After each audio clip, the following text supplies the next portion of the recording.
There is nothing popping off really in the political realm today, so we're going to go completely left of field when it comes to the coverage of stuff today. Like we had the Twitter stuff a little bit earlier, and now we're going to be talking about a television show. Yeah, not even one that I'm even all that interested in at all, okay? Like I like the three Lord of the Rings films well enough, okay?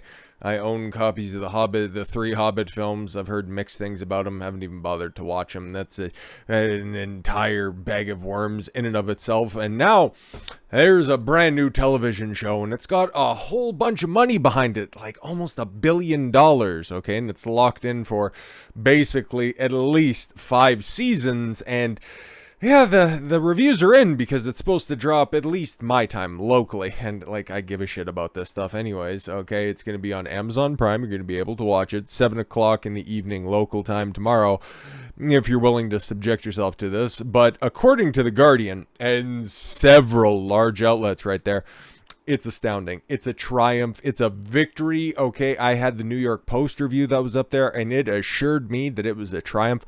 But then I just decided, New York Post, that isn't good enough. Okay, use the New York Post all the time. Okay, I need to diversify my sources, right? Just like the cast that's going to be in Rings of Power. Oh, how stunning and brave. We're going to have dwarves of color and Harfoots of color, which aren't quite hobbits because they can't say hobbits due to legal reasons, and they should have just fucking waited or worked out some sort of a plan with Warner Brothers to get the proper rights so that they can just, I don't know, fucking make a worthwhile television show. But whatever. But I'm telling you, we're really off to a good start right here, because you just take a look at the headline of this review. We don't even need to quite land on the body of the review, because I trust Rebecca Nicholson. Look at her. Doesn't she have a face that just screams trustworthiness? She believes that the Lord of the Rings, the Rings of Power, doesn't that just roll right off the tongue? So astounding, it makes House of the Dragon look amateur. You know you're in for a winner when you have to make immediate comparisons right off hop, okay, to another slightly comparable show. It's like, okay, yeah, they're both fantasy epics, cool, but Lord of the Rings, okay, is the progenitor. It is the foundational work when it comes to the fantasy genre. And then you have not Lord of the Rings, sorry, Game of Thrones, okay, that universe.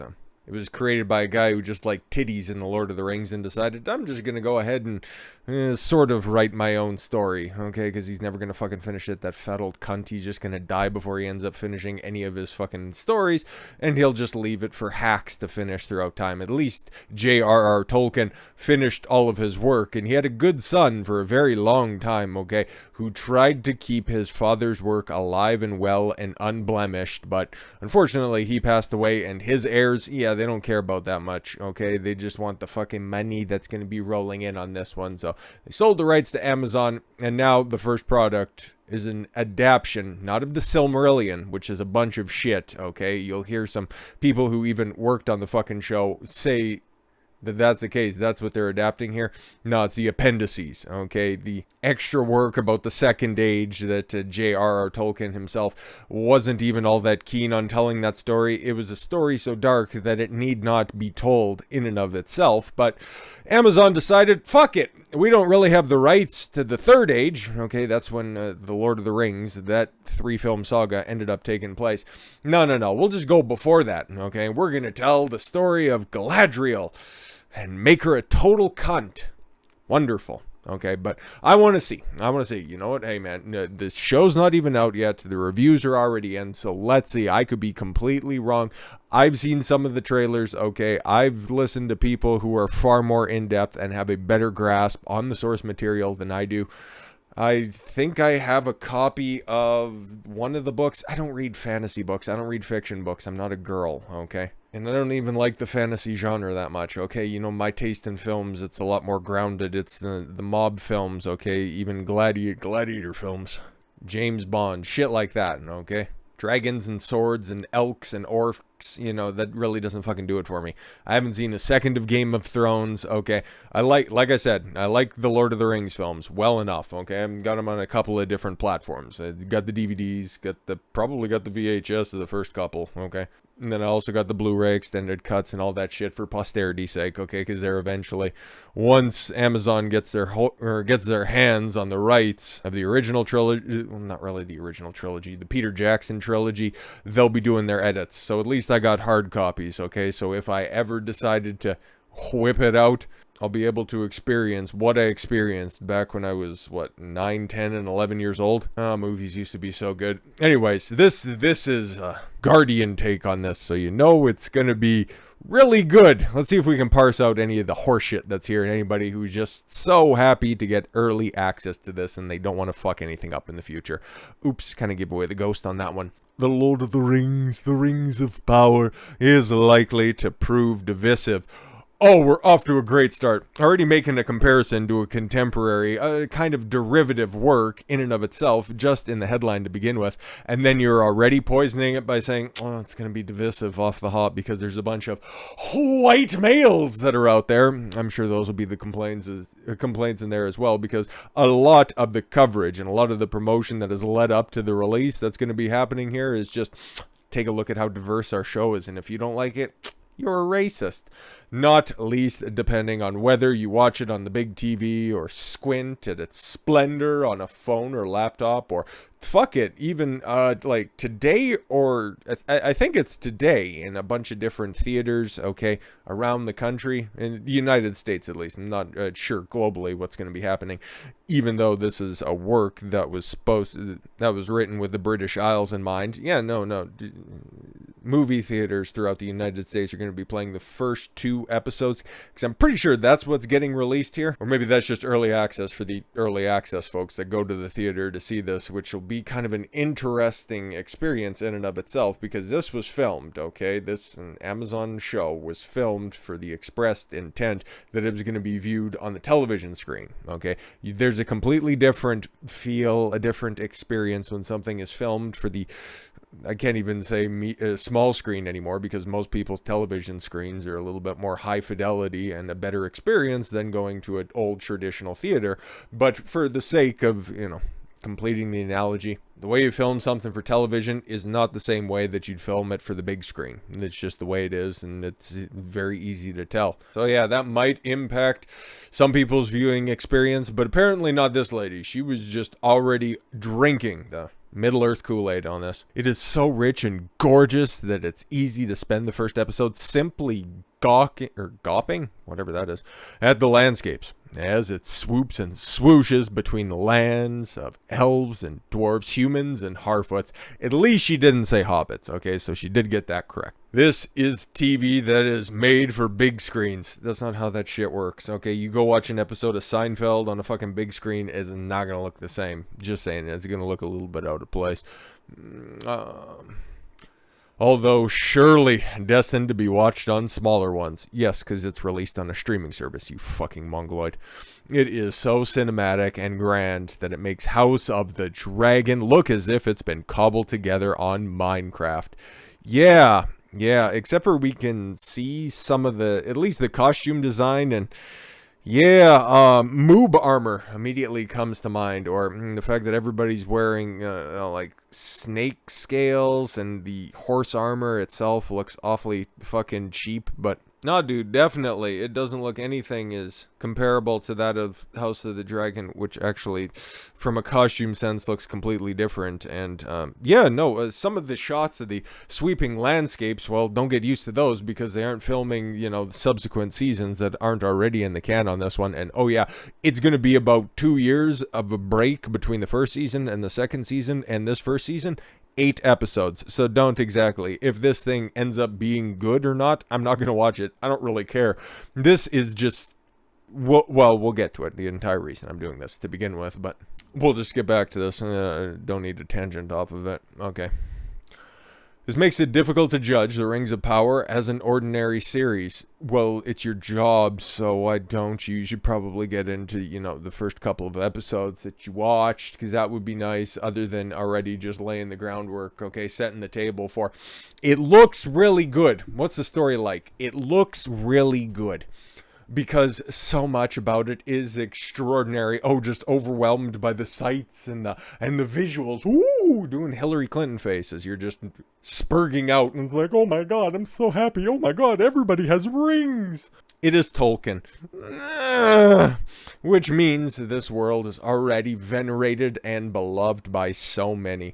And you and a lot of the people in the cast and crew have just decided to desecrate on his legacy. But hey, you bought the rights to it, so you can go ahead and do whatever you want. Unfortunately, you got to deal with the consequences of this. But you'll never give us actual fucking figures and facts. It's just going to be an overwhelming success. It's going to be breaking streaming records on Amazon, and they won't provide any of the receipts on it. Just trust us, it's fine. Hell, it's releasing just before Labor Day, so everybody's going to be watching both of the episodes that are going to be coming out here. Oh my god, it's going to be such a triumph. You aren't even going to be able to quantify how big of a triumph it is, really.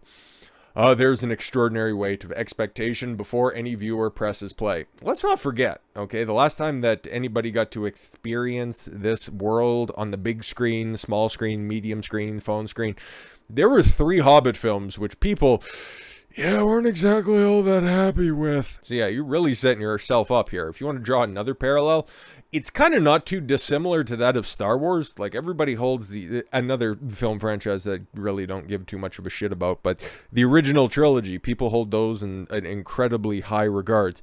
And then there was the prequel trilogy, and people have kind of warmed to them recently, but they were kind of derided for a while. Like, I remember how hyped everybody was when the Phantom Menace first came out. That was 1999. I was 9 years old. My best friend who lived across the street, he was super stoked to see it, and I don't even think I seen a full Star Wars film at that time. It's one of those franchises, kind of like, maybe like The Lord of the Rings. If you don't grow up with it, you don't really have the same kind of reverence for it, but whatever, okay. And then now, just drawing the analogy further, this television show right here, okay, it's kind of in the situation where you had the sequels of Star Wars, and yeah, those are fucking dog shit. I haven't watched them, but I've watched enough reviews of them and coverage of them. I get a good gist of what's going on, okay, on both sides there. There's a lot of emotional arguments on one side, and then there's the factual arguments where it's like, wow, this makes no fucking sense. Somehow the Emperor returned. Great writing you have there. But that's what we have with this. So right now, it's kind of an interesting thing where it's kind of like a Schrodinger's series where it's good and bad simultaneously. But The Guardian thinks it's perfect and it's wonderful and it's fantastic, okay? So back to it. Anyways, add to the fact that this is reportedly the most expensive television series ever made. So guess what? That's why it's going to be a triumph regardless of how good or how many people watch it. $465 million for 8 episodes. And they're already committed, and they have already put down just about $1 billion fucking dollars on this. So, yeah, for $465 million for 8 fucking episodes. And if you've watched any of the trailers, yeah, I don't know where a bunch of that money went, because it sure as fuck wasn't on costume. Like, even just look at that still, it's not that impressive. And it's tough to view this as just another show. But I thought, anyways, you're making a lot of claims that are here, and you're making a whole host of caveats before you actually get into reviewing the show, right? It's sweeping, and it's wonderful, and it's going to be divisive because the source material is so lauded. Okay, then why'd you do it? It is an event and a spectacle, and it isn't entirely perfect. Does that make it a failure? No, if people laugh at it and mock it and don't like it, that makes it a failure. But no. You've already set the playing field, okay? If it isn't entirely perfect, okay, it doesn't much matter, because I like it, and that means it's perfect. And if you don't, we have all of these reasons, because now there's colored people in The Lord of the Rings, and that means you're just a bigot. First 10 minutes of the opening episode, wow, it only took you how many paragraphs to get into this? That's wonderful. Great to see. The first 10 minutes of the opening episode set a fantastically busy, robust pace and tone. It begins calmly and beautifully with a very young Galadriel sailing a paper ship in the undying lands of Valinor. Then it puts the foot down sharply, racing through centuries of history and war. And wouldn't that have been an interesting story to tell? No, you need to get to the fighting, because that's what Game of Thrones has, and that's what Amazon wants to capture. Anyways, crucially, the overthrow of the Dark Lord Morgoth. I am usually wary of having to read primers before embarking on a new series. It should stand alone. Oh, it should, and it does, because you say that you're going to be adapting some source material, but then you also just realize that, fuck it, we have our own diverse story to tell with new world, modern day sensibilities. Ugh. But here, it is probably helpful to do a small amount of homework. When are you actually going to, review this shit? Take a look at that screenshot there. Yeah, that armor's looking real something. By the time it settles in the twilight of the Second Age, Galadriel, whatever the fuck, we'll see more pictures of her where she looks like she's just rolling around in Cheetos, is a commander of the Northern Armies. Oh, really? Because again, if you're going to be adopting Tolkien, she really wasn't doing any of the fighting, at all. But, okay, cool. So she's leading an army of warriors. Oh, okay, cool. Because elves are always known for doing, all the combat, right? Okay. Still hunting Morgoth's lieutenant, Sauron. Oh, I know him. Ooh. On a hunch centuries, after most elves believed he had been defeated. I love Galadriel, the fighter. Oh my god. That's cool. She is valiant, flawed, and haughty, as bloody-minded as she is brilliant. Yeah, exactly. And the last time that we seen her on screen, she was none of those things. So I guess she just grew out of it after centuries of battling, right? She got all of the battling out of her system when she was younger. If that doesn't sound like much fun, wait till you see what she does to a snow troll. I can hardly wait. Ugh. If the elves bring the intensity... Do you even know the source material? There is plenty of earthy light and joy in the Harfoots, yes. Tolkien's predecessor to the Hobbits. I thought they were a different species of hobbits, but, okay, cool. But, yeah, no, you go for it. Who are preparing for their seasonal migration. They all just look like fucking homeless hippies. The young Harfoots forage for berries and frolic in the mud. Their elders, including Lenny Henry. Yeah, and he was the guy making all of those claims that, we don't really care about source material. Okay, we're just trying to influence and, add in our modern sensibilities because that's what people want to see. Boy, these people are insulated and retarded. On hand to explain how everything fits together. Some not unwelcome exposition about who dwells where and what lands they protect. Yeah, because he also said that there was a big montage just kind of skipping over hundreds of years of lore that would be important. But no, you just want to get to that ching, ching, ching, all of that shit. The opening episode also introduces us to the Southlands, where elves and humans coexist uneasily amid decades of resentment in the aftermath of war. Of course, the second episode, and the arrival of the dwarves for the immersive feeling to flourish. The sense that this is a fully realized world worth jumping into wholeheartedly. Yet Tolkien did a very good job of detailing everything in that world, okay, and then backing everything up, okay, logically. It's one of the reasons that this, mythos, this series of stories is so well lauded, and the fact that you guys are taking an active dump and shit on the legacy, that's why people are kind of mad at this. But you're telling us that it's great. I have a couple of small reservations on occasion. The whiff of smell the fart acting, oh boy, which is perhaps hard to avoid. Every other line is a poker-faced amorphism, such as a dog may bark at the moon, but he cannot bring it down. Ugh. You don't know what I've struggled, or you don't know what I've seen. Tell me what you've seen. You don't know what I've seen. Yeah, we've seen some of the dialogue, and yeah. The pace, too, is a little all or nothing. Okay, so it's unevenly paced. The dialogue is shit, but I like it because Galadriel. Cool. I see myself as a woman, and she's in a lead role in Lord of the Rings, and I like that. Now I just need to find something with a huge telly to let me watch them. Yeah, no, wonderful, fantastic. Except for now we got somebody who's watching the exact same shit and saying that the rings of power, no turkey, however bloated and stupid, could ever be big enough to convey the mesmerizing awfulness of Amazon's billion-dollar Tolkien epic. Oh, a little bit different of a tone. I have a couple of reservations, but otherwise I just want to consume. And this motherfucker's over here dropping bombs. Yeah, it's a total fucking disaster. 1 star! Turkey is not the word. No turkey, however bloated and stupid, could ever be big enough to convey the mesmerizing awfulness of Amazon's billion-dollar Tolkien epic. This is a disaster dragon, plunked, splacocked, an even tanker load of Paxson stuffed up its fundamentals, roasted and severed with soggy sprouts. That must be a British thing, because I don't know what the fuck you talking about. But I mean, no, here, take a look at not one of the cherry-picked still frames that are in the show. That looks so expensive, and it looks like money well spent, doesn't it?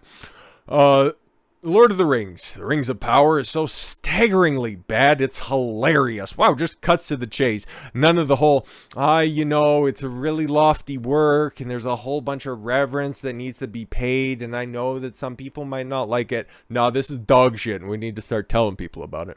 The cliche-laden script, the dire acting, the lead-in pace, the sheer inconsistency and conclusion it lurches between styles. Where do we start? Anywhere, my guy. It looks like you got a lot of fucking material to rip into on this one. Let's start about the budget. $1 billion. Let that sink in. 1,000 million bucks, about 860 million pounds. Real money, not like the euro. Such is a colossal investment, even for Amazon, that industry rumors say that the brand is gambling its entire future as a film production company. And that's why it's going to be labeled as an overwhelming success regardless. Fucking regardless. If the show fails, say insiders, executives could be forced to shut down Amazon Studios.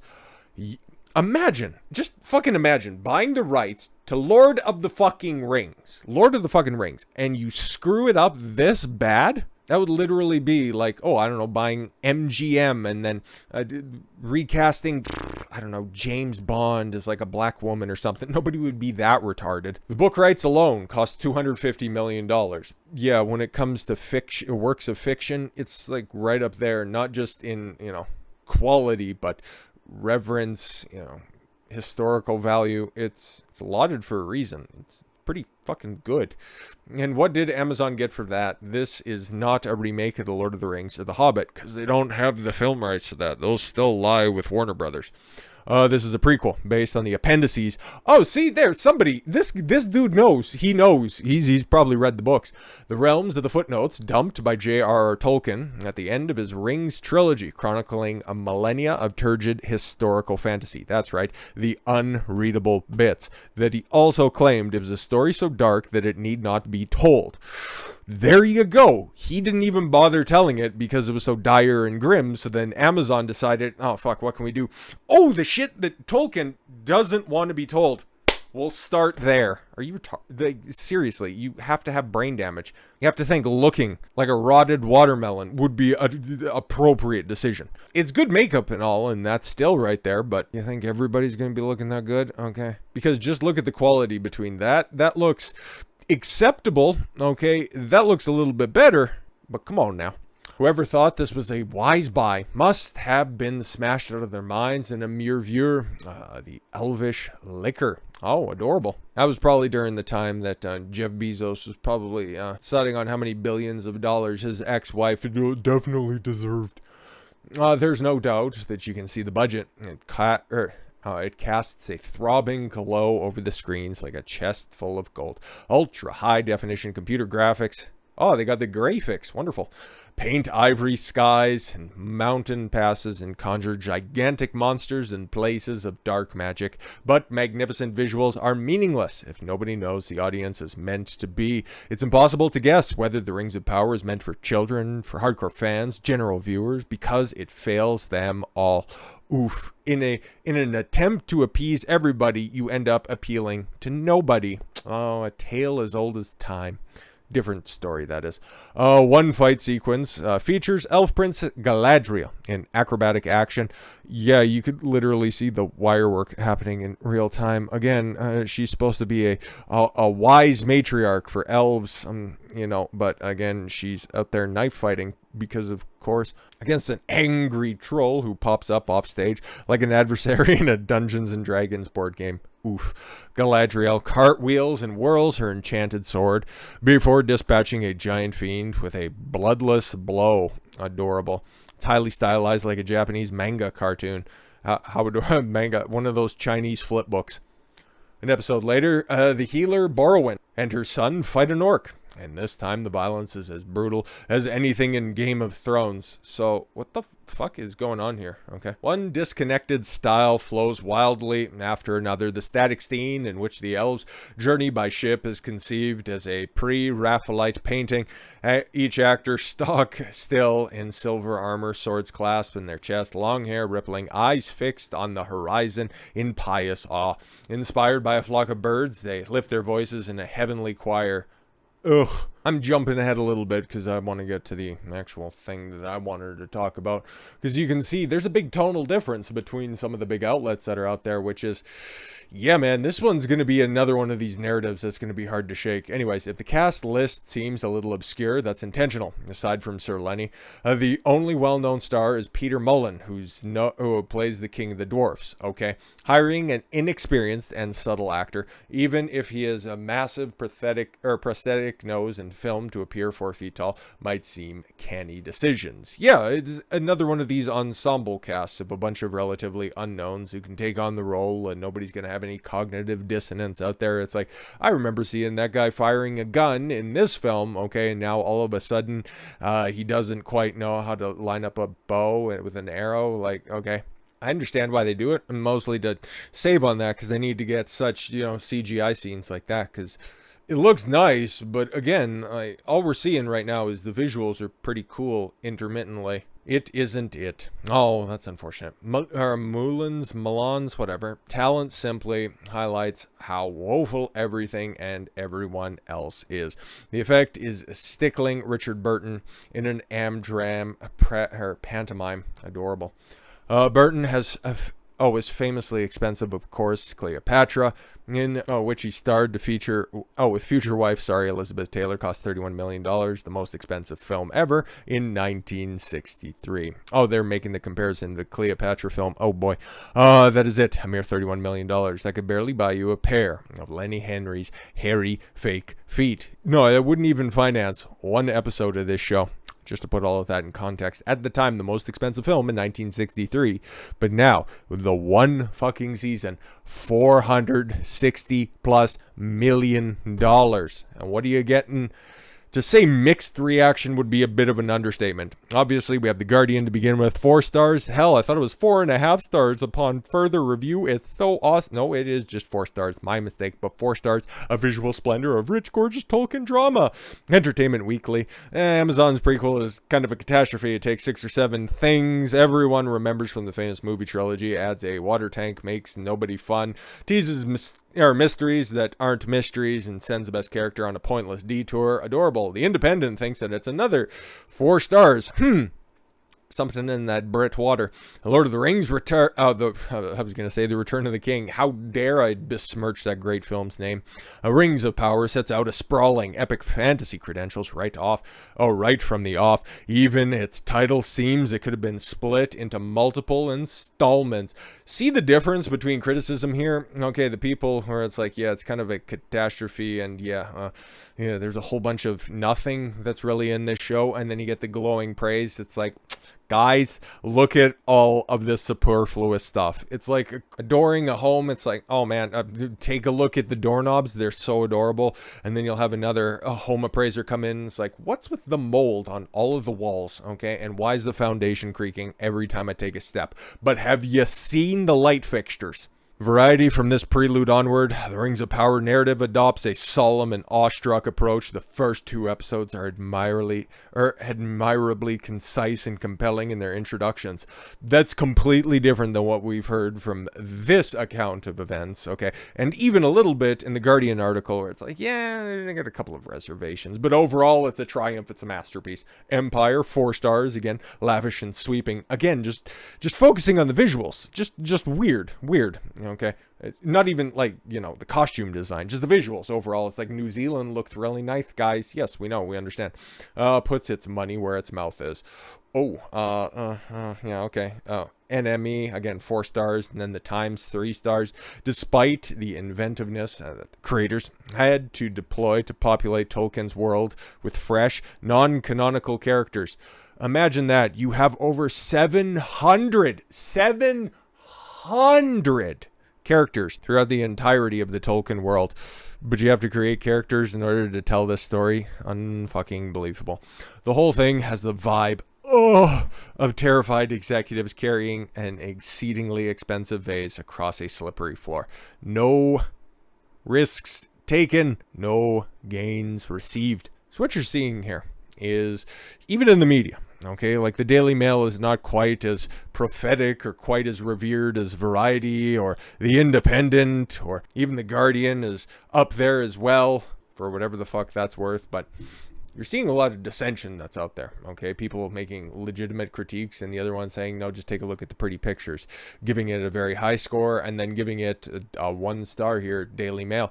It's going to be very interesting, because we've seen this a couple of different times, okay? People starting to pierce the narrative that maybe the media is lying to us, okay? We've seen this happen, okay, before I had YouTube, before I had my own channel and everything like that, okay? With the Star Wars, to bring that up once again, with The Last Jedi, people were going out of the films every day, like workaday people were like, that shit sucked. And they'd go online and see that, no, you're stupid, you're a racist, and you're a bigot if you don't like that. And they're like, hey, wait a minute, I'm not. I just thought that movie sucked. Nope, you're clearly anti-Asian because there's an Asian lady in it, and if you don't like it, that means that you want Asian genocide. Not quite. I just didn't like a show. And that's looking like what the fuck we're going to be seeing right here, okay? And now, because we had, you know, kind of Johnny Depp pierce the narrative that believe all women is kind of fucking bullshit. Andrew Tate breaking through to the mainstream that, yeah, men have a lot of fucking problems, okay? And if somebody's going to be addressing them in a proper form and fashion, maybe we should listen to this guy. Oh, he got canceled? Well, what did he get canceled for?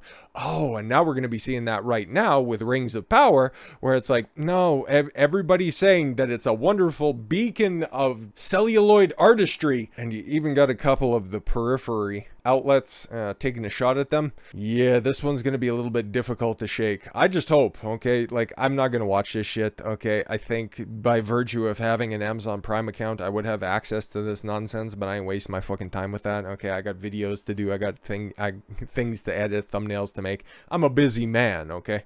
I got business plans, and I'm not going to be doing the, you know, the episode by episode breakdown, which a lot of people are going to be doing, and, you know, good work for them. There's a lot of money on that table. I'm just saying, this is because it's a $1 billion investment that Amazon, the biggest company on fucking earth, is putting out there.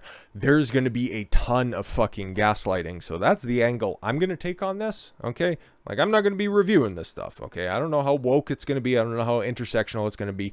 Not my business. But when it comes to gaslighting the public and trying to tell you one thing and making you forcing you into watching this nonsense, oh, that's where your boy Don is going to be hopping in on this one, because I like to just point out the hypocrisy, whether it's mass media, whether it's politicians, or whether it's feminists that are out there. And speaking of which, we got to hop over to that here for the next video of the day. Because with all that said, thank you all very much for the gift of your time. I've been Don Consuelo. I want you to follow your gut and get after it. Take care, everyone.